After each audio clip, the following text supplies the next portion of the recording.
O Senhor esteja convosco, Ele está no meio de nós. Proclamação do Evangelho de Jesus Cristo segundo Lucas. Glória a vós, Senhor. Aconteceu que Jesus estava rezando num lugar retirado, e os discípulos estavam com ele. Então Jesus perguntou-lhes: Quem diz o povo que eu sou?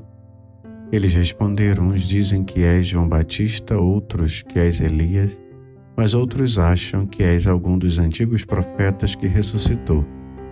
Mas Jesus perguntou: E vós, quem dizeis que eu sou? Pedro respondeu: O Cristo de Deus.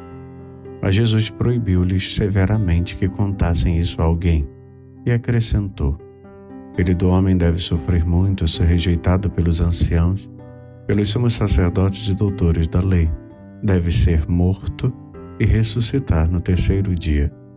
Palavra da salvação. Glória a vós, Senhor.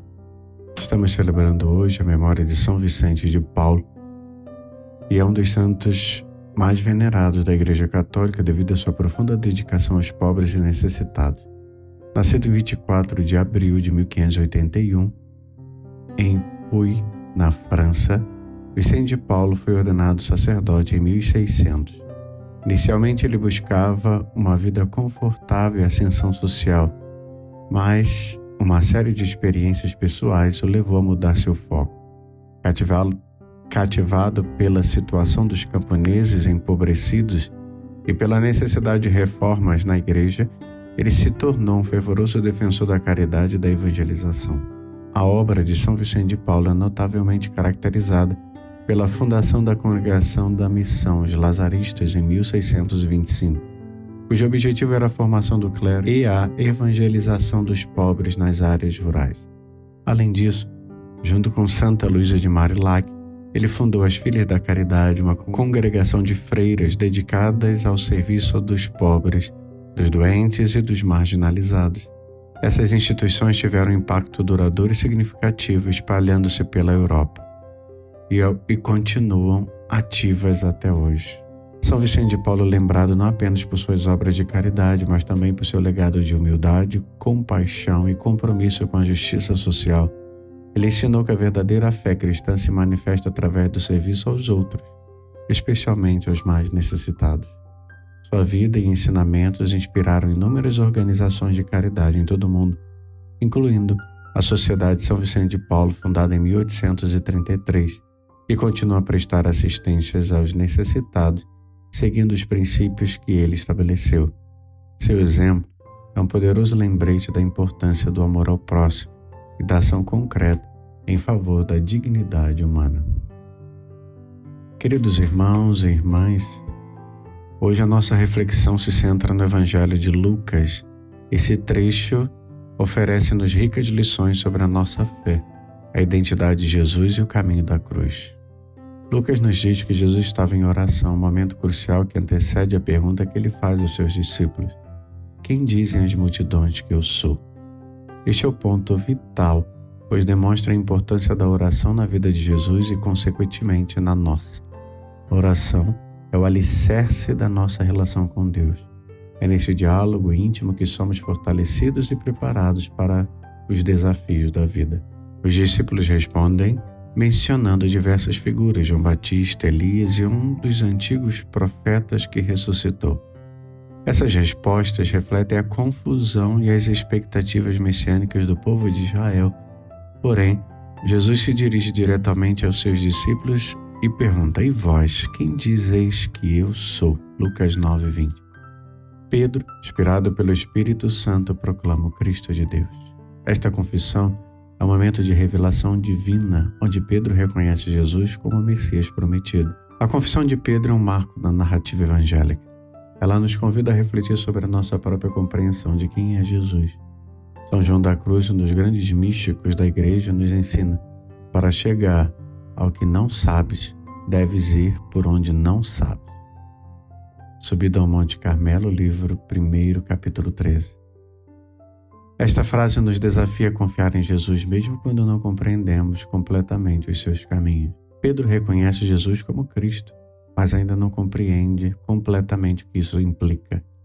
Jesus então começa a revelar o mistério da sua missão. O Filho do Homem deve sofrer muito, ser rejeitado pelos anciãos, pelos sumos sacerdotes e pelos escribas, ser morto e no terceiro dia ressuscitar. Essa é a primeira vez que Jesus fala abertamente sobre a sua paixão e ressurreição, e é um choque para os seus discípulos. O anúncio da paixão de Jesus, queridos irmãos e irmãs, nos confronta com a realidade da cruz. Seguir a Cristo significa estar disposto a carregar a nossa cruz também. Madre Teresa de Calcutá, em sua simplicidade e profunda fé, nos lembra que a cruz é o fruto da nossa união com Cristo. O caminho da cruz é um caminho de amor e sacrifício. Jesus nos chama a segui-lo não apenas nos momentos de glória, mas também nos momentos de dor e sofrimento. Para viver, então, a fé diante deste Evangelho, precisamos entender que a nossa identidade cristã está intimamente ligada à cruz. Não podemos separar a glória da ressurreição do sofrimento da cruz. É através da cruz que somos purificados e transformados. Para que o coração chegue à luz divina, deve atravessar a noite escura da cruz, já diz São João da Cruz. Esta noite escura é o processo de purificação e desapego, onde somos chamados a confiar em Deus. Por isso, queridos irmãos e irmãs, como podemos viver esta espiritualidade da cruz em nosso dia a dia? Com certeza, temos um caminho a fazer, e o primeiro deles é a vida de oração. Assim como Jesus, precisamos de momentos de oração diária, porque a oração não só nos conecta com Deus, mas nos dá força para enfrentar os desafios. Também a leitura da Sagrada Escritura e sua meditação. A Sagrada Escritura é a nossa luz e nos ajuda a entender e a imitar o Cristo. Terceiro, um sacrifício. Seguir a Cristo implica em ações concretas de amor e serviço ao próximo. Não podemos fazer grandes coisas, apenas pequenas coisas com grande amor, já dizia a Madre Teresa. Depois temos que aceitar a cruz. Devemos aceitar os sofrimentos, os desafios da nossa vida como parte do nosso caminho espiritual. Em vez de fugirmos, devemos oferecê-la a Deus e buscar crescer com ela cada vez mais. Em vez de fugir, devemos oferecê-la a Deus e buscar crescer a nossa fé através dela. Queridos irmãos e irmãs, para viver a fé diante deste Evangelho, precisamos estar dispostos a nos perguntar diariamente: quem é Jesus para mim? Esta pergunta deve nos levar a uma resposta viva, refletida em nossas ações e atitudes. Não basta reconhecer Jesus como Cristo. Precisamos viver de acordo com este reconhecimento. A cruz, que muitas vezes parece um escândalo e loucura para o mundo, é para nós cristãos sinal de vitória e amor. Jesus nos mostra que o verdadeiro poder está no amor sacrificial. Por isso, a ressurreição é a confirmação de que o sofrimento não é o fim, mas o caminho para a vida eterna. E possamos, inspirados por este Evangelho e pelos ensinamentos dos santos, abraçar a nossa cruz com amor e confiança. Nossa vida seja um testemunho vivo da presença de Cristo em nós e que, como Pedro, possamos proclamar com fé: Tu és o Cristo, o Filho do Deus vivo. Em nome do Pai, do Filho e do Espírito Santo. Amém. Levanta-se Deus, por intercessão da bem-aventurada Virgem Maria, de São Miguel Arcanjo e toda a milícia celeste. Sejam dispersos seus inimigos e fujam de sua face todos que o odeiam. A cruz sagrada seja a minha luz, não seja o dragão meu guia. Retira de Satanás, nunca me aconselhe as coisas vãs. É mal que tu me ofereces, bebe tu mesmo do teu veneno. A cruz sagrada seja a minha luz, não seja o dragão meu guia. Retira de Satanás, nunca me aconselhe as coisas vãs. É mal que tu me ofereces, bebe tu mesmo do teu veneno. A cruz sagrada seja a minha luz, não seja o dragão meu guia. Retira de Satanás, nunca me aconselhe as coisas vãs. É mal que tu me ofereces, bebe tu mesmo do teu veneno.